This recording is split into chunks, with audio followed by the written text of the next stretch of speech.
Hey guys, how's it going? Welcome to my second mod on this channel. Today I'm going to be doing another mod to a DMG Game Boy. In the last episode I modded a regular DMG Game Boy, fitted it with a backlight and a Bivert chip. To finish it off I fitted a glass screen. I think it looks really nice with the glass screens. And in today's video I'm going to be doing a mod to a black Game Boy. I think it turned out really well. Without any further ado, let's get straight into it.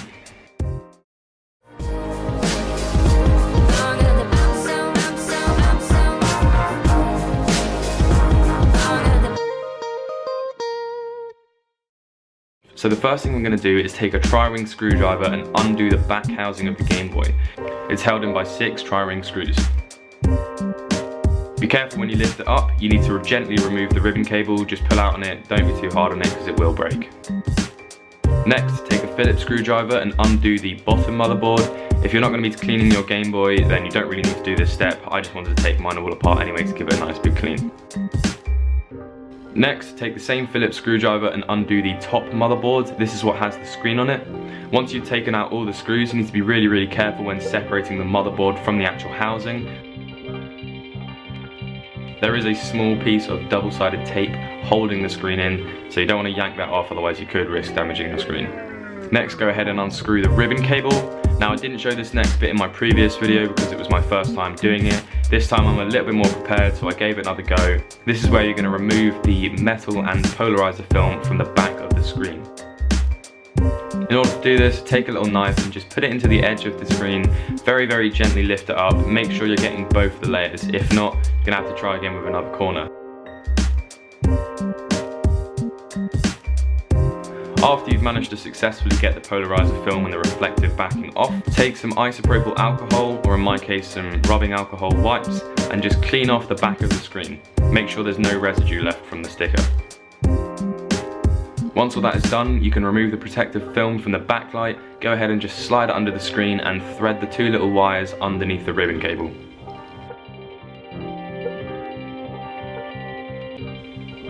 After you put the backlight in place, take the polarizer film, remove both the protective covers from that, and slide it underneath the back of the screen. Rotate it until the screen is a dark blue colour.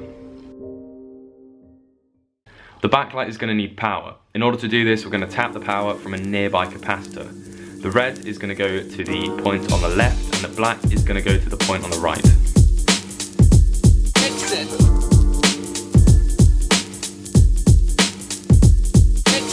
Once you've managed to solder the wires down, move the wires out of the way and screw the ribbon cable back down. Make sure those wires aren't interfering with the D-pad or it will not press down properly.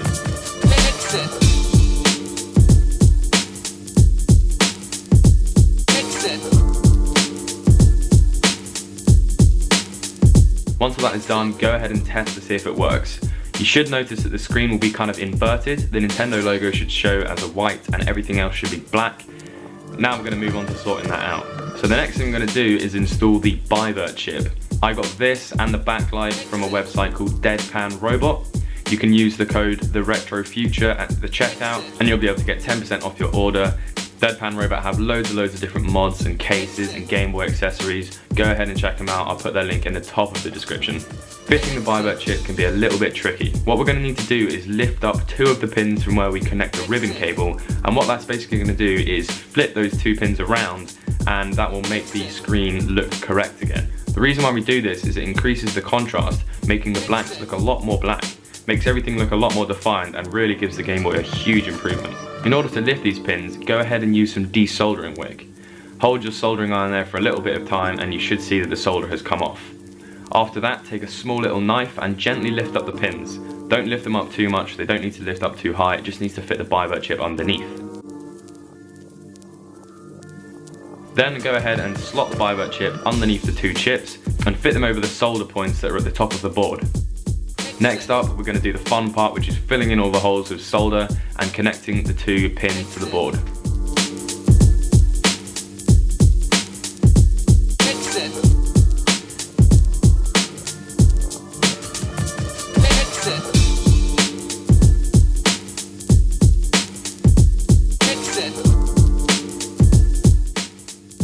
Once all that is fitted, go ahead and plug it back into the mains and everything should look completely normal again.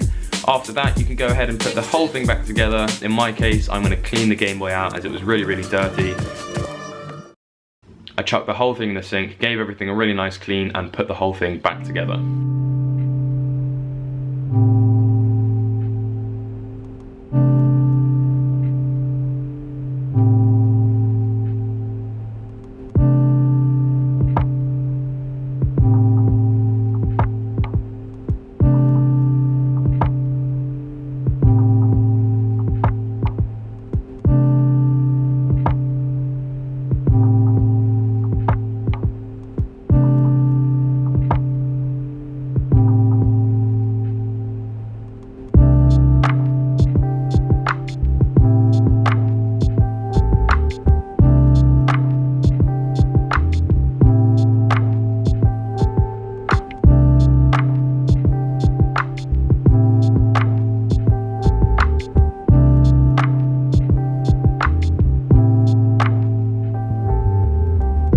In order to finish it off, I fitted a nice Play It Loud glass screen, removed the protective film, and it really does give it a huge improvement.